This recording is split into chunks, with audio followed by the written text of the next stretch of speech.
نحمده ونصلي ونسلم على رسوله الكريم أما بعد فقد قال الله تبارك وتعالى في القرآن المجيد والفرقان الحميد أعوذ بالله من الشيطان الرجيم بسم الله الرحمن الرحيم قل لا أسألكم عليه أجرا إلا المودة في القربى صدق الله مولانا العظيم وصدق رسوله النبي الأمين الكريم ونحن على ذلك لمن الشاهدين والشاكرين والحمد لله رب العالمين۔ ایک مرتبہ درود شریف پڑھیں، اللہم صلی علی سیدنا نبینا مولانا محمد عدد ما فی علم اللہ صلاۃ دائمۃ بدوام ملک اللہ وعلی آلہ واصحابہ اجمعین۔ ایک مرتبہ اور نبی اور آل نبی پر درود شریف پڑھیں، اللہم صلی علی سیدنا نبینا مولانا محمد عدد ما فی علم اللہ صلاۃ دائمۃ بدوام ملک اللہ وعلی آلہ واصحابہ اجمعین۔ اللہ رب العزت کا بے پناہ شکر احسان کہ اللہ رب العزت نے ہمیں اس کے حبیب صلی اللہ تعالی علیہ وسلم کی سچی محبت عطا فرمایا اور آپ کے عظیم طریقے سنت نبی پر چلنے کی ہمیں توفیق عطا فرمائی۔ اللہ کا بے حد کرم، بے حد فضل، بے حد احسان ہے کہ اس نے ہمیں یہ نعمتوں سے مالا مال فرمایا۔ عزیزان محترم، اللہ اور اس کے رسول صلی اللہ تعالی علیہ وسلم کے احکام کی معرفت ہو جانا اور سنت مصطفیٰ پر عمل کرنے والا ہو جانا، یہ اللہ تعالیٰ کا بے پناہ فضل و احسان ہے، بے حد اکرام ہے، بے حد انعام ہے کہ جس کا ہم تصور ہی نہیں کر سکتے۔ انسان کی زندگی کی کامیابی کی دلیل ہی یہی ہے کہ وہ اللہ اور اس کے رسول صلی اللہ تعالی علیہ وسلم کے فرمان پر بلا تأمل، بلا سوچ و فکر کے عمل کرنے والا ہو جائے۔ یہ کیسے ہے، یہ کیا ہے، یہ کیوں ہے، اس کی ہمیں فکر کرنے کی ضرورت نہیں، ہمیں تو بس اس پر دیکھنا ہے، نظر رکھنی ہے کہ جس بات کا حکم دیا گیا اس بات پر ہمیں عمل کرنا ہے۔ کس قدر ہم اس پر عمل کرنے میں سچے و صادق ہیں، کس قدر ہم اس پر عمل کرنے میں درست طور پر عمل کرنے والے بنائے گئے ہیں، یا ہم میں کس قدر کمی واقع ہو رہی ہے، اس پر ہمیں توجہ کی ضرورت ہے۔ اللہ تبارک و تعالیٰ کے مقدس کلام میں اللہ تبارک و تعالیٰ نے بندوں کی جا بجا ہدایت کے لیے اور ان کے رسول صلی اللہ تعالی علیہ وسلم کی زندگی پر، طریقے پر ان کے زندگی کے عمل کرنے کی تلقین فرمائی۔ بالخصوص اللہ تبارک و تعالیٰ نے ارشاد فرمایا، لقد کان لکم فی رسول اللہ اسوۃ حسنہ، اے لوگو تمہارے لیے تمہارے رسول صلی اللہ تعالی علیہ وسلم کی ذات گرامی کو اللہ تبارک و تعالیٰ نے نمونۂ عمل بنایا ہے، ان کے طریقے پر عمل کرنے والے ہو جاؤ، اللہ تبارک و تعالیٰ تم سے راضی ہو جائے گا۔ الحمدللہ صحابہ کرام، اہل بیت اطہار رضوان اللہ علیہم اجمعین نے اللہ کے رسول صلی اللہ تعالیٰ علیہ وسلم پر جس کتاب کو اللہ نے نازل فرمایا، قرآن کو، اور رسول اللہ صلی اللہ تعالیٰ علیہ وسلم کے فرمودات پر عمل کرنے کو اپنی زندگی کا سب سے اولین ترین مقصد بنایا، فرض بنایا، اور اس پر وہ عمل کرتے رہے اور ان کے عمل سے دنیا روشن ہوتی رہی۔ اس قدر روشن ہو گئی کہ دنیا کے اس کونے سے اس کونے تک پرچم اسلام کی بلندی کو اللہ تعالیٰ نے، علم کو بلند ہونے کا موقع نصیب فرمایا۔ عزیزان محترم، ہمیں دنیا میں کامیابی اگر پانا ہے تو اللہ اور اس کے رسول صلی اللہ تعالی علیہ وسلم کے احکام پر چل کے ہی ہم کامیابی پا سکتے ہیں۔ اپنی سوچ و فکر سے اللہ اور اس کے رسول کے احکام کو سمجھنے کی کوشش کریں گے، ہم کبھی سمجھ نہیں سکتے ہیں، اس لیے کہ اللہ اور اس کے رسول صلی اللہ تعالی علیہ وسلم کے احکام وہ اعلیٰ ترین مقام پر ہوتے ہیں کہ جہاں انسان اس سے اپنی عقل سے سمجھ حاصل نہیں کر سکتا۔ ہاں یہ ہے کہ اللہ تعالیٰ محض اپنے رحم و کرم سے اس کے قلب و جگر پر اصلاح فرما دے، انشراح فرما دے، اس بات کی سمجھ کی انہیں القاء فرما دے، تو یہ اللہ تعالیٰ کی مہربانی ہے۔ عزیزان محترم، یہ مہینہ جو کہ حج کا مہینہ ہے، قربانیوں کا مہینہ ہے، اس مہینے کو اللہ تبارک و تعالیٰ نے اہل اسلام کی بہت ساری نسبتوں سے مالا مال فرمایا۔ یہ مہینہ اہل اسلام کے نزدیک بہت ساری حرمتوں سے حرمت والا ہے، بہت ساری عظمتوں سے عظمت والا ہے۔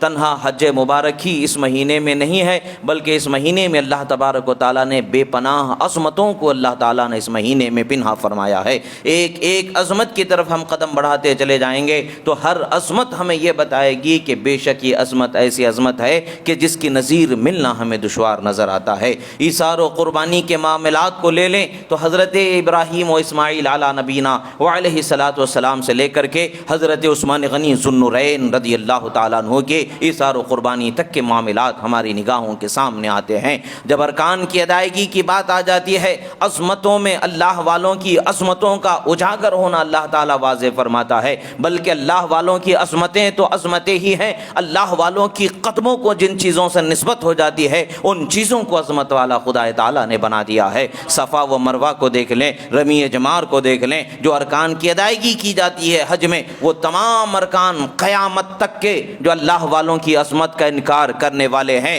ان کے سر پر چڑھ کر کے بولنے والے، ان کے سینے پر کھڑے ہو کر کے بولنے والے ہیں کہ اللہ والوں کی اللہ نے شان و عظمت کو قیامت تک کے برقرار فرمایا ہے۔ یہ ارکان حج ادا کرنا ہمیں بتاتا ہے کہ اللہ تبارک و تعالیٰ نے اپنے محبوب بندوں کی اداؤں کو باقی رکھ کر کے دنیا والوں کو بتایا، لوگوں میرے محبوب بن جاؤ، تمہارے نام کو بھی باقی رکھا جائے گا، تمہاری اداؤں کو بھی باقی رکھا جائے گا، جس طریقے سے میں نے ان کی اداؤں کو باقی رکھا ہے، جس طریقے سے میں نے ان کی عظمتوں کو باقی رکھا ہے۔ یہ پیغام اس میں پنہا ہمیں ملتا ہے، اللہ والے ہو جانا ہے، اللہ کے حکم پر صابر و شاکر ہو جانا ہے، اس پر عمل کرنے والا، اس پر چلنے والا کھلے دل سے ہو جانا ہے، تبھی اللہ تبارک و تعالیٰ کی بارگاہ میں مقبول ہو جاتے ہیں۔ عزیزان محترم، قربانی کے واقعات کو لے لیں، ارکان حج کے واقعات کو لے لیں، ہر واقعے میں ہمیں ایک نصیحت پنہا ملتی ہے، اللہ والوں کی شان ہی اللہ نے جدا بنایا ہے۔ یہ مہینے میں اللہ تبارک و تعالیٰ نے اللہ کے محبوب بندوں کی عظمتوں کو اجاگر فرمایا ہے، اللہ اپنے محبوب بندوں کی مقام محبوبیت کو لوگوں کے سامنے روشن و ظاہر فرمایا ہے۔ اللہ تعالیٰ نے اپنے خلیل جو حضرت ابراہیم علیہ السلام ہے، محبوب کا ایک اعلیٰ مقام خلیل ہونا بھی ہوتا ہے، خلیل ہونا محبوبیت ہی کے مقاموں میں سے ایک مقام ہے، مقام خلت بھی ایک محبوبیت کے مقاموں میں سے ایک مقام ہے۔ ابراہیم خلیل اللہ علیہ السلام، اسماعیل ذبیح اللہ علیہ السلام، ان کی عظمتوں کو اللہ تبارک و تعالیٰ نے بتا کر کے اس مہینے میں بتایا کہ لوگوں اس مہینے میں میرے محبوب بندوں کی مجھ سے محبت کا ایک گہرا تعلق ہے جو قیامت تک کے باقی رہنے والا ہے، اور میرے محبوب بندوں کی محبتوں کی میں کس قدر قدر و عظمت کرتا ہوں اور کس قدر میں نے اس کو بلند مقام عطا فرمایا ہے، اس کا بیان میں نے تمام کتابوں میں،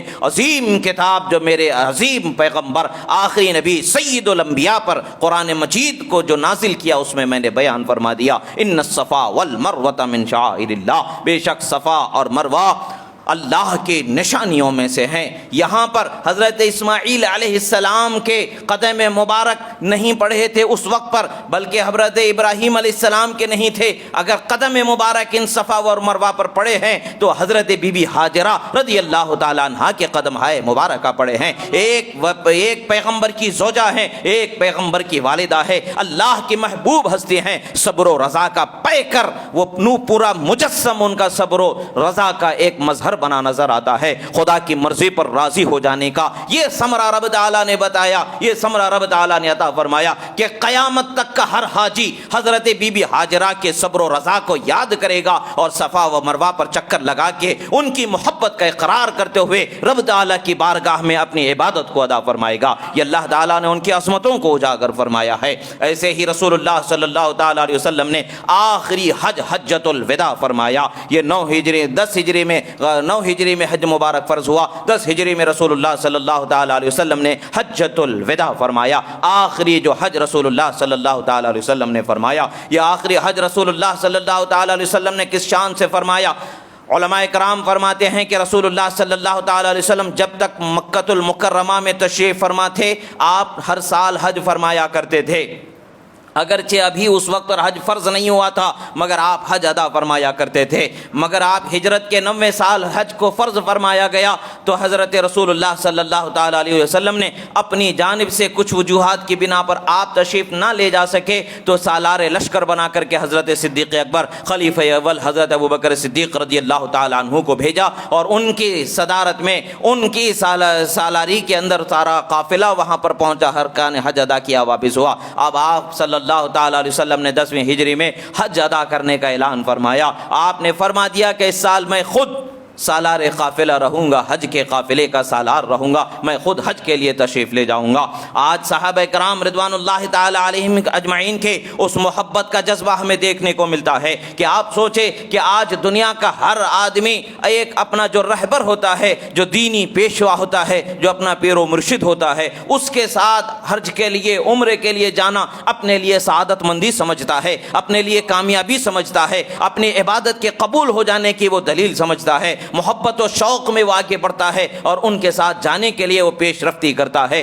دیکھیں کہ آج 1400 سال بعد کے ایک دینی رہبر جو دین مصطفیٰ صلی اللہ تعالی علیہ وسلم کے احکام پر عمل کرنے والا اور عمل کرانے والا ہوتا ہے، شریعت مطہرہ پر چلنے والا اور چلانے والا ہوتا ہے، اس کے ساتھ جانا اس کے اتباع کے لیے اتنا جب خوش آور مرحلہ ہوتا ہے، خوشی کا مرحلہ ہوتا ہے اور شوق و ذوق کا مرحلہ ہوتا ہے، تب سراپا نور مجسم رحمت للعالمین صلی اللہ تعالی علیہ وسلم صاحب شریعت صاحب قرآن خود ساتھ میں ہوں گے تو کس قدر شوق اور ذوق ہوگا اندازہ ہی نہیں لگایا جا سکتا۔ جب اعلان ہو گیا رسول اللہ صلی اللہ تعالی علیہ وسلم حج کے لیے تشریف لے جانے والے ہیں، رسول اللہ صلی اللہ تعالی علیہ وسلم کے ساتھ حج پر جانے کے لیے جب لوگوں کو معلوم ہو گیا کہ اس مرتبہ سراپا رحمت عالم جلوہ فرما ہوں گے تو ہر آدمی نے سوچا کہ کیا خبر اگلے سال کی زندگی ملے نہ ملے، مجھے یہ موقع ملا ہے میں رسول اللہ کے ساتھ میں حج ادا کر لوں تو میرا حج اس سے بہتر کوئی حج نہیں ہوگا، اس سے مقبول کوئی حج نہیں ہوگا، اس سے اعلیٰ کوئی حج نہیں ہوگا۔ سارے صحابہ کرام نے سفر ان کے ساتھ کرنے کا ارادہ فرما لیا۔ تقریباً جب مدینے کے طرف و جوانب میں یہ خبر پھیل گئی، پہنچ گئی لوگوں تک کہ رسول اللہ صلی اللہ علیہ وسلم خود بنفس نفیس حج کے لیے تشریف لے جانے والے ہیں، تو کم و بیش مدینے کے بازاروں کے اندر چہل پہل ہونا شروع ہو گیا، مدینے کے اندر لوگوں کی آوک جاوک شروع ہو گئی اور مدینے میں لوگ جمع ہونے شروع ہو گئے، یہاں تک کہ کم و بیش 1,24,000 صحابہ کرام کا جمع غفیر جمع ہو گیا۔ رسول اللہ صلی اللہ تعالی علیہ وسلم کے ساتھ میں جب صحابہ کرام رضوان اللہ تعالی علیہم اجمعین کا ایک جمع غفیر ہے اور 1,24,000 کم و بیش صحابہ کرام ہیں، وہ صحابہ کرام کے ساتھ رسول اللہ صلی اللہ تعالی علیہ وسلم حج ادا فرما رہے ہیں۔ آپ مدینہ النبی صلی اللہ علیہ وسلم سے تقریباً 25 ذوالقعدہ کو سفر کا شروعات فرماتے ہیں۔ آپ نکلتے ہیں مدینے سے کچھ دور آنے کے بعد جو مدینہ والوں کا جو میقات ہے ذوالحلیفہ، وہاں پر آپ احرام باندھتے ہیں اور وہاں پر نماز ادا کرتے ہیں، تلبیہ کرتے ہیں، کچھ آگے اپنی اونٹنی پر سوار ہوتے ہیں، تلبیہ پڑھتے ہیں اور پھر پہاڑ پر کھڑے ہو جاتے ہیں، پہاڑ پر جلوہ فرما ہوتے ہیں اور وہاں سے آپ تلبیہ پڑھتے ہیں، لبیک اللہم لبیک اللہم۔ جب یہ جب آپ کی زبان مبارکہ سے تلبیہ کی آواز گونجنے لگی، 1,24,000 صحابہ کرام کا کم و بیش مجمع جب رسول اللہ کے ساتھ میں لبیک اللہم لبیک کی جب صدائیں گونجنے لگی، زمین و آسمان عاشقان مصطفیٰ صلی اللہ تعالی علیہ وسلم کے اس غلغلے سے حیران نظر آتے ہوں گے، اس غلغلے سے زمین کا سینہ پھولتا نظر آتا ہوگا، آسمان بھی فخر سے پھولے نہ سماتا ہوگا کہ محمد عربی رحمت للعالمین کے عظیم جانثار صحابہ کا غلغلہ لبیک اللہم لبیک کا سنائی دے رہا ہے، یعنی ہم حاضر ہیں یا رب، ہم حاضر ہیں یا رب کا یہ ترانہ سنائی دے رہا ہے۔ وہاں سے آگے بڑھتے چلے جا رہے ہیں اور سوچے کس شان سے رسول اللہ صلی اللہ علیہ وسلم حج ادا فرما رہے ہیں، کس شان سے رسول اللہ صلی اللہ تعالی علیہ وسلم کا یہ قافلہ بڑھ رہا ہے۔ صحابہ کرام فرماتے ہیں جب قافلہ نکلتا ہے ہم قافلے کے ارد گرد دیکھتے ہیں، جہاں تک ہماری نظر پہنچ رہی تھی وہاں تک لوگوں کے سر ہی سر نظر آ رہے تھے، ادھر دائیں دیکھتے ہیں رسول اللہ کے غلام نظر آ رہے ہیں، بائیں دیکھتے ہیں رسول اللہ کے غلام نظر آ رہے ہیں، آگے دیکھتے ہیں رسول اللہ کے غلام نظر آ رہے ہیں، پیچھے دیکھتے ہیں رسول اللہ کے غلام نظر آ رہے ہیں۔ یہ تو دیکھنے والوں کی نگاہوں نے دیکھا کہ کم و بیش 1,24,000 لوگوں کا مجمع دیکھ لیا، مگر ایک دیکھنے والا رب تعالیٰ نے اسے بھی بنایا ہے جسے خاص اپنا جلوہ دکھایا ہے، اور کوئی غیب کیا تم سے نہاں ہو بھلا جب نہ خدا ہی چھپا تم پہ کروڑوں درود۔ رسول اللہ صلی اللہ تعالی علیہ وسلم کی نگاہوں نے کیا دیکھا، رسول اللہ صلی اللہ تعالی علیہ وسلم نے کی نگاہوں نے کیا کیا نہیں دیکھا، مشاہدہ کریں، ملاحظہ کریں۔ مسلم شریف کی حدیث مبارکہ ہے، تعجب کی بات ہے کہ قال اللہ و قال رسول کا درس دینے والے درس عرضگاہوں پر بڑے بڑے مسند افتاء پر بیٹھے ہوئے یہ علماء اپنے آپ کو کہنے والے گستاخی رسالت کا درس دینے والے در در در بھٹکنے والی جماعتوں کے پیشوا نہ جانے کون سا علم انہوں نے حاصل کیا ہے. اللہ کے پیغمبروں کی عظمتوں کو سمجھنے کے لیے ان کی نگاہیں کیسے قاصر ہیں, عاجز ہیں, ہماری سمجھ سے بالاتر ہے. ہاں ایک بات سمجھ میں آتی ہے, ہدایت کا ملنا یہ اللہ کی رحمت ہی سے ملتا ہے, اللہ کی رحمت ہی سے ہونا ہے. خدا نے ہم پر رحم فرمایا ہے کہ اللہ نے ہمیں ہدایت نصیب فرما دیا ہے. یہ عظمتیں نظر آتی ہیں. مسلم شریف کی حدیث ہے, رسول اللہ صلی اللہ تعالی علیہ وسلم سفر فرما رہے ہیں اور دیکھیں کس شان سے سفر فرما رہے ہیں. رسول اللہ صلی اللہ تعالی علیہ وسلم کے ساتھ سفر کرنے کا شوق لے کر کے جو زندہ ہیں وہ بھی جلوہ فرما ہیں, جو دنیا سے رخصت ہو چکے جو قبروں میں زندہ ہیں وہ بھی جلوہ فرما ہیں. رسول اللہ صلی اللہ تعالی علیہ وسلم فرماتے ہیں یہ کون سی وادی ہے؟ لوگ عرض کرتے ہیں غالباً وادی ازرق ہے. فرماتے ہیں سنو میں دیکھ رہا ہوں کہ حضرت موسیٰ علیہ السلام آگے آگے احرام باندھے اپنے کانوں پر ہاتھ لگائے ہوئے لبیک اللہم لبیک کی صدائیں بلند کرتے ہوئے تشریف لے جا رہے ہیں. یعنی ارواح انبیاء کرام علیہم السلام کی شان یہ ہے, انہیں بھی پتہ چل گیا تھا کہ آخری حج ہے رسول اللہ کا, اب اس کے بعد دوسرا حج رسول اللہ نہیں فرمائیں گے. تو دنیا میں جو زندہ ہیں انہوں نے برکت لینا تو چاہا ہی تھا, انبیاء نے بھی رسول اللہ کے ساتھ حج ادا کر کے برکت لینا چاہا تھا. تو حضرت موسیٰ علیہ السلام تشریف فرما ہے اور آگے بڑھتے چلے جاتے ہیں. رسول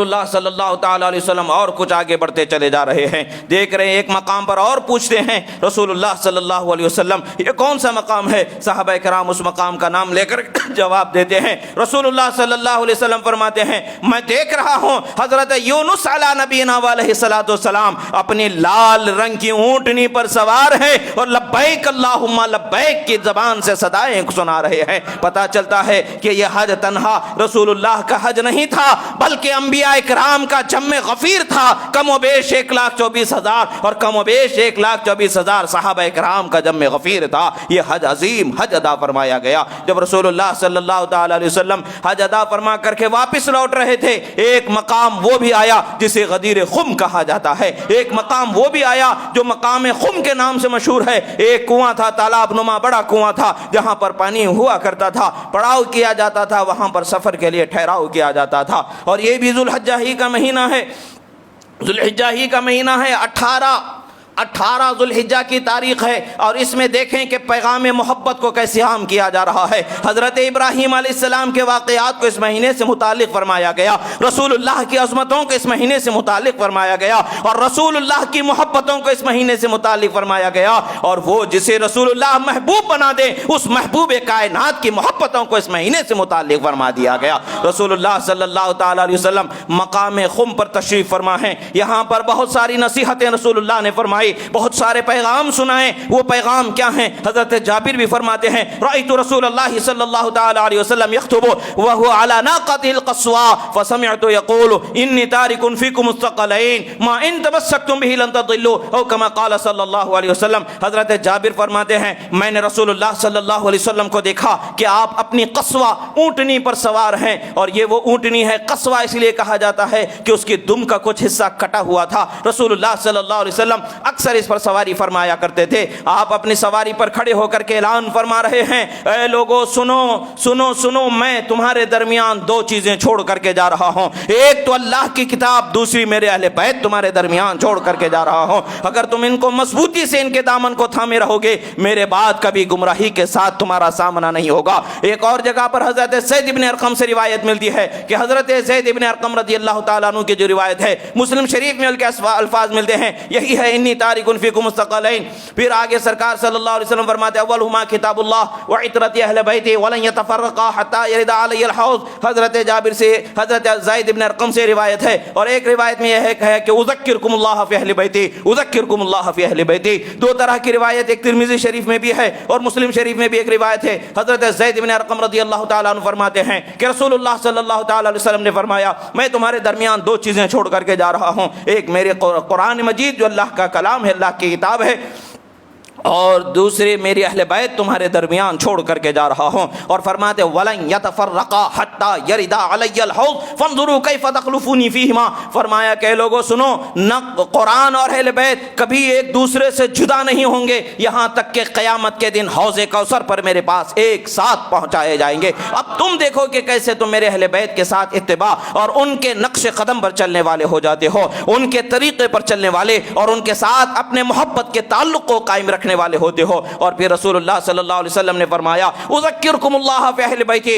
اذکرکم اللہ فی اہل بیتی. فرماتے ہیں میں تمہیں اللہ کا حق یاد دلاتا ہوں میرے اہل بیت کے بارے میں جو تم پر فرض ہے. میں تمہیں اللہ کا حق یاد دلاتا ہوں جو تم پر میرے اہل بیت کے متعلق فرض ہے. رسول اللہ صلی اللہ علیہ وسلم نے یاد دلایا. وہ کون سا حق ہے جو رسول اللہ نے یاد دلایا؟ قل لا اسألکم علیہ اجرا الا المودۃ فی القربى. اے میرے حبیب ارشاد فرما دو میں نے تمہیں جو دین دیا ہے اس دین کے بدلے کچھ نہیں چاہنے والا ہوں، نہ مال و دولت، نہ دنیا زمین، نہ جوہر، نہ سونا، نہ چاندی. میں تو صرف تم سے اس چیز کا مطالبہ کرتا ہوں، صرف اور صرف میرے اہل بیت سے محبت کرنے والے ہو جاؤ، میرے خاندان سے محبت کرنے والے ہو جاؤ. یہی وہ پیغام تھا وہاں پر سنایا گیا اور وہی پیغام رسول اللہ صلی اللہ علیہ وسلم نے اپنی زبانی سنایا. اور پھر جب غدیر خم کے مقام پر پہنچتے ہیں رسول اللہ صلی اللہ تعالی علیہ وسلم برملا اعلان فرماتے ہوئے ارشاد فرماتے ہیں لوگوں سنو یہ معاملہ کیا ہے. ارشاد فرماتے ہیں رسول اکرم صلی اللہ تعالی علیہ وسلم نے اپنے زبان مبارکہ سے ارشاد فرمایا کہ اے لوگوں سنو. فرماتے ہیں ان اللہ مولایا وانا مولا کل مؤمن. فرماتے ہیں حضرت امام حاکم نے مستدرک علی الصحیحین میں حدیث مبارکہ کو روایت فرمایا ہے. حدیث مبارکہ کے راوی حضرت زید بن ارقم رضی اللہ تعالی عنہ ہیں. رسول اللہ صلی اللہ علیہ وسلم فرماتے ہیں ان اللہ مولایا وانا مولا کل مؤمن. سنو اللہ میرا مولا ہے اور میں ہر مومن کا مولا بنایا گیا. اللہ کے رسول صلی اللہ علیہ وسلم کے اعلان کو سنیں کہ کیسے محبت اہل بیت کو رسول اللہ نے اپنے امت میں 1,24,000 صحابہ کے کرام کے درمیان میں روشن فرمایا، ظاہر فرمایا. اور یہاں پر حضرت رسول اللہ صلی اللہ علیہ وسلم نے فرمایا ان اللہ مولایا میرا مولا میرا رب ہے، وانا مولا کل مومن اور میں ہر مومن کا مولا ہوں. اور پھر رسول اللہ صلی اللہ تعالی علیہ وسلم نے حضرت مولا علی شیر خدا رضی اللہ تعالی عنہ کا ثم اخذ بید علی فقال من كنت مولاه فهذا مولاه اللهم والی من والاه وعاد من عاداه. فرمایا اے اللہ میں جس کا مولا ہوں علی اس کے مولا ہیں، میں جس کا مولا ہوں علی اس کے مولا ہیں. اور اے اللہ جو ان سے محبت کرے تو ان سے محبت فرما، جو ان سے عداوت کرے تو ان سے عداوت فرما. رسول اللہ نے اعلان فرما دیا. اب یہاں پر مولا کا معنی کیا ہے؟ محبوب اس کا معنی ہے، مددگار اس کا معنی ہے، اور مومنوں کے لیے سب سے زیادہ محبت کے حقدار ہونے کا معنی ہے. اس لیے کہ مومن کے لیے اہل کفر کبھی محبت کا حقدار نہیں ہوگا تو پھر کون محبت کے حقدار ہوں گے؟ انما ولیکم اللہ ورسولہ والذین آمنوا. اللہ نے فرمایا تمہارے لیے محبت کے حقدار ہیں تو کون ہیں؟ اللہ اور اس کے رسول اور اہل ایمان. مفسرین فرماتے ہیں یہ روایت یہ آیت مبارکہ حضرت مولا علی کی شان میں نازل کی گئی ہے جیسا کہ تفسیر کشاف میں بیان کیا گیا. اور اللہ کے رسول صلی اللہ تعالی علیہ وسلم کا فرمان ایک جگہ پر سرکار صلی اللہ علیہ وسلم سے صحابہ کرام نے کچھ حضرت مولا علی کی شکایت فرمائی. مولا علی کی شکایت سن کر کے رسول اللہ صلی اللہ علیہ وسلم نے فرمایا ان علی منی وانا منہ، میں علی سے ہوں علی مجھ سے ہیں، وہو ولی کل مومن. فرمایا اور جان لو وہ علی وہ ہیں جو ہر مومن کے مددگار بنائے گئے ہیں، ہر مومن کے مدد کرنے والے، ہر مومن کی نصرت کرنے والے، ہر مومن کے لیے محبت کے حقدار ہونے والے بنائے گئے ہیں. اور مومن کا یہ حق ہے کہ علی سے محبت کی جائے. رسول اللہ صلی اللہ تعالی علیہ وسلم کا یہ اعلان ہمیں بتاتا ہے جیسے ہی یہ اعلان ہوا ایک روایت میں یہ آتا ہے کہ حضرت ابوبکر صدیق نے بھی اس کی مژدہ اور خوشخبری سنائی. اور پھر حضرت عمر فاروق نے بھی روایت میں آتا ہے دونوں نے مل کر کے فرمایا اصبحت وامسیت مولا کل مومن.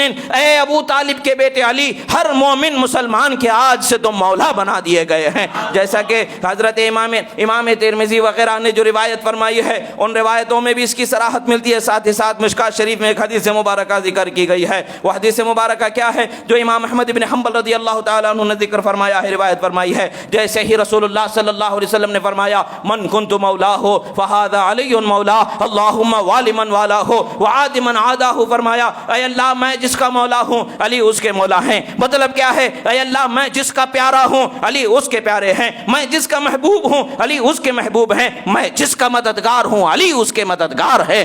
رسول اللہ صلی اللہ علیہ وسلم کا جب یہ اعلان ہوا, حضرت عمر فاروق رضی اللہ تعالیٰ عنہ خلیفہ راشد خلیفہ برحق حضرت امیر المومنین عمر فاروق رضی اللہ تعالیٰ عنہ نے ارشاد فرمایا ہنیئا لک یا ابن ابی طالب اصبحت وامسیت مولا کل مومن ومؤمنۃ. فرما دیا اے ابو طالب کے فرزند مبارک ہو تمہیں کہ آج سے تم ہر مومن مرد عورت کے ہر لمحہ ہر وقت کے لیے مولا بنا دیے گئے ہو.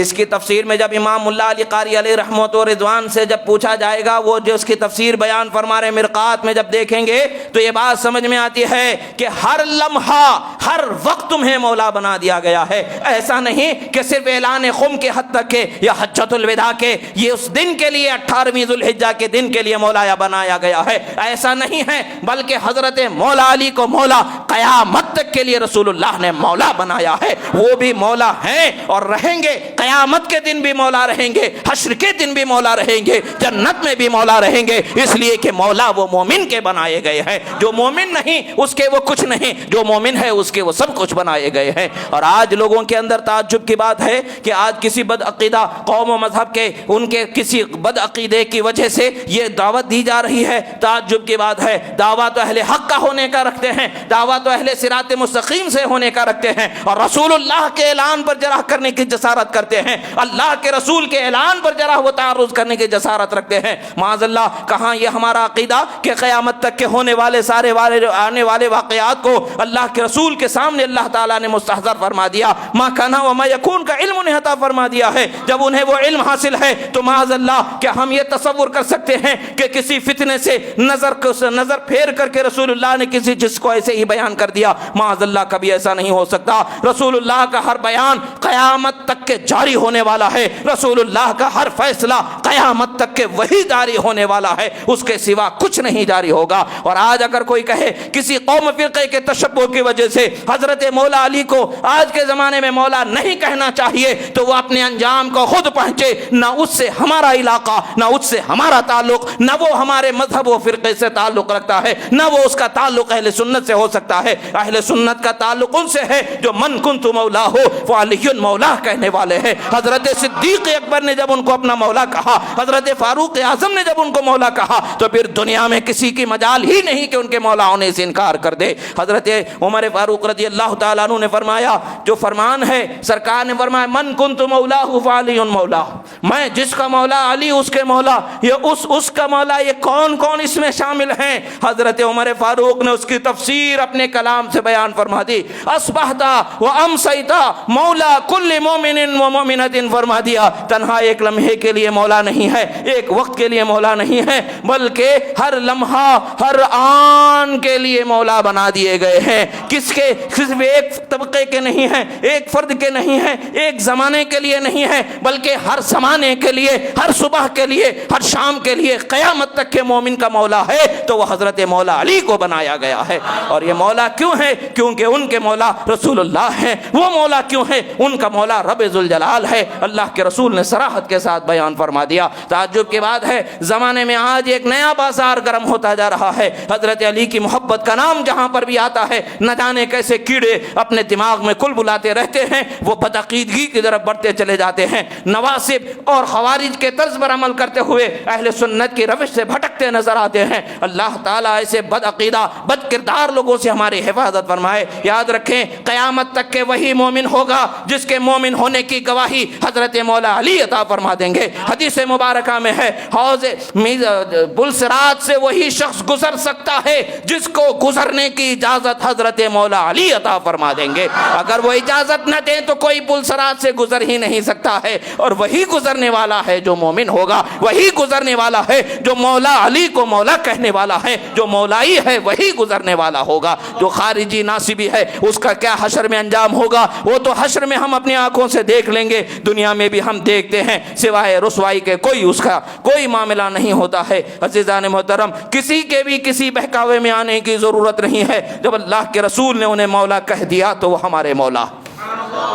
اللہ تعالیٰ نے فرمایا وما آتاکم الرسول فخذوہ، اور تمہارے رسول تمہیں جو دے دیں اسے لے لو۔ اللہ کے اس فرمان کے مطابق، اللہ کے اس کلام کے فیصلے کے مطابق رسول اللہ نے انہیں مولا بنایا ہے تو ہمیں ماننا ہم پر فرض ہو گیا ہے، اس سے سوا کوئی چارہ نہیں ہمیں ملنے والا ہے۔ آج اپنے عقیدے کی بات کہنے والے وہ لوگ اپنے عقیدے کو کھنگالیں، اپنے دل کو ڈھونڈیں۔ صحابہ حضرت ابو ایوب انصاری اور دیگر صحابہ کرام کے طرز عمل کو دیکھیں، صحابہ کیسے اپنی اولاد کو صحیح النسب ہونا یعنی حلالی ہونا اور برا ہونا کیسے پہچانا کرتے تھے۔ تاریخ کی روایتوں کو اٹھا کر کے دیکھیں، احادیث کے کتابوں کو الٹ پلٹ کر کے دیکھیں، پتہ چل جائے گا۔ حضرت ابو ایوب انصاری کے متعلق سے روایت ملتی ہے کہ آپ اور دیگر صحابہ کرام، انصار صحابہ کرام اپنی اولاد کے صحیح ہونے کی پہچان کیسے کرتے تھے۔ رسول اللہ نے ایک حدیث فرمایا ہے جو علی حضرت مولا علی سے محبت نہیں کرنے والا ہے وہ تین حالوں میں سے ایک حال سے خالی نہیں ہوگا،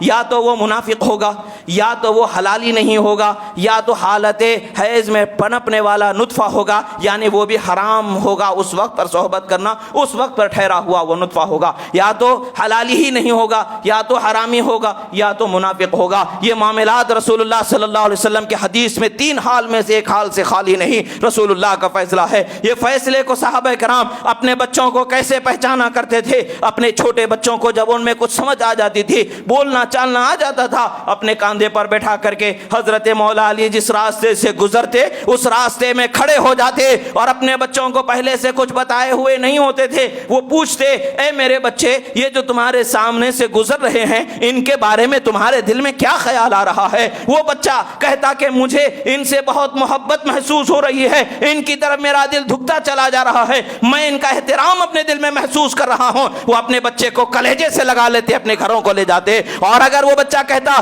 کہ مجھے یہ پسند نہیں آ رہے ہیں کاندھے سے زمین پر پھینک دیتے اور کہتے جا اپنی ماں کے ساتھ زندگی پوری گزار لے، کیونکہ وہ جان جاتے ان تین حالتوں میں سے ایک حال سے خالی نہیں ہوگا۔ پتہ چلتا ہے صحابہ بھی اپنے اہل بیت سرکار دو عالم صلی اللہ علیہ وسلم کے اہل بیت کی محبت سے اپنے اولاد کے صحیح ہونے غلط ہونے کی پہچان کر لیا کرتے تھے۔ تو آج ہمیں وہی پیمانہ ہے، کل بھی 1400 سال پہلے وہی پیمانہ تھا، آج بھی وہی پیمانہ ہے، کل قیامت تک کے وہی پیمانہ ہوگا۔ علی سے محبت حلالی ہی کرنے والا ہے، علی سے محبت مومن ہی کرنے والا ہے، علی سے عداوت حرامی ہی کر سکتا ہے، منافق ہی کر سکتا ہے، حرام سے ہونے والا ہی کر سکتا ہے۔ اللہ نے ہمیں اس کیفیت سے بچایا ہے، اس سے ہمیں محفوظ رکھا ہے۔ یاد رکھیں جب تک کہ دم میں دم ہے حضرت علی کی محبت کو برقرار رکھیں۔ معاذ اللہ اس کا یہ مطلب نہیں ہے کہ دیگر صحابہ کرام خلفائے راشدین حضرت ابوبکر صدیق، حضرت عمر فاروق، حضرت عثمان غنی ان کی بیعت بھی کی جائے۔ معاذ اللہ ان کا جو مقام شریعت میں مقرر ہے وہ اس مقام پر الحمدللہ اسی طریقے سے قائم ہے، فائز ہیں جیسا کہ شرع نے انہیں مقام عطا فرمایا ہے۔ ان کے بھی محبت والے، ان کے بھی مولا جو ہیں وہ حضرت مولا علی ہیں، اور رسول اللہ کے بھی مولا حضرت مولا علی ہیں، یعنی ان کے محبوب ہیں اور صحابہ کے محبوب ہیں، اہل بیت کے تمام کے محبوب ہیں، اور رسول اللہ صلی اللہ علیہ وسلم نے کل امت کے لیے پیمانہ دے دیا، علی سے محبت کرنے والا مومن ہوگا، علی سے بغض کرنے والا منافق ہوگا۔ یہ اعلان وہ پیمانہ مل چکا ہے، اس پیمانے کو اپنے نظر و فکر میں بسا کر کے رکھیں اور اپنے دل کو ہمیشہ کھنگالتے رہیں، تلاشتے رہیں، کہیں معاذ اللہ حضرت علی کی عداوت تو نفرت تو نہیں بس رہی ہے۔ اگر خدا نخواستہ یہ آ جائے تو سمجھ لینا اپنی اصل میں کچھ کمی واقع ہو رہی ہے۔ جب بھی ان کی محبت اپنے دل میں بڑھتی پاؤ تو سمجھ لینا کہ اللہ نے آپ کی اصل کو پاک و پاکیزہ رکھا ہے، آپ کو اللہ تعالیٰ نے اہل ایمان سے ہونا نصیب فرمایا ہے۔ اس پر اللہ کا شکر ادا کرتے رہیں اور اللہ کے محبوب بندوں کی محبت کرتے رہیں۔ عزیزان محترم، حضرت ابوبکر صدیق جو خلیفہ اول ہیں، آپ نے فرمایا ارقبوا محمدا فی اہل بیتہ، اگر محمد عربی کا قرب چاہتے ہو ان کے اہل بیت سے محبت کرنے والے ہو جاؤ۔ عزیزان محترم، یہ مہینہ اہل بیت سے محبت کو سکھانے والا مہینہ ہے، یہ مہینہ اللہ کے محبوب بندوں کے مقام محبوبیت کو ظاہر کرنے والا مہینہ ہے، ان کی عظمتوں کو ظاہر کرنے والا مہینہ ہے۔ اللہ تعالیٰ کا شکر ہے اللہ نے ہمیں یہ مہینہ بھی نصیب فرمایا، ان عظمتوں کو سمجھنے کی بھی توفیق عطا عطا فرمائی اور اللہ کے محبوب بندوں سے محبت کرنے کی بھی توفیق عطا فرمائی۔ اللہ تعالیٰ سے دعا ہے جو کہا گیا سنا گیا، اس کہے سنے پر عمل کرنے کی توفیق عطا فرمائے۔ کہنے میں سننے میں جو غلطی ہوئی اللہ تعالیٰ ہمیں اس سے معاف فرمائے، ہمارے دلوں میں ایمان کی مضبوطی عطا فرمائے، صحابہ اہل بیت بالخصوص حضرت مولا علی کی محبت عطا فرمائے، اور ہمیں شریعت مطہرہ کے سچے راستے پر چلنے کی توفیق عطا فرمائے۔ مولا جو بیمار ہے انہیں شفا کاملہ واجلہ عطا فرما، جو قرض دار بار قرض سے سبکدوشی عطا فرما، جو بے اولاد ہیں صاحب اولاد فرما، پروردگار جن کے اولاد ہیں انہیں نیک صالح باخلاق و با کردار فرما، قیامت تک کے ہر مومن کو ظلم و ستم سے محفوظ فرما، بدعقیدگی گمراہی ضلالت کفر شرک سے ہمیں اور ہماری آنے والی نسلوں کو قیامت تک کے محفوظ فرما، ایمان پر خاتمہ عطا فرما۔ اقول قولی ھذا استغفر اللہ لی ولکم ولسائر المؤمنین وما علینا الا البلاغ المبین برحمتک یا ارحم الراحمین۔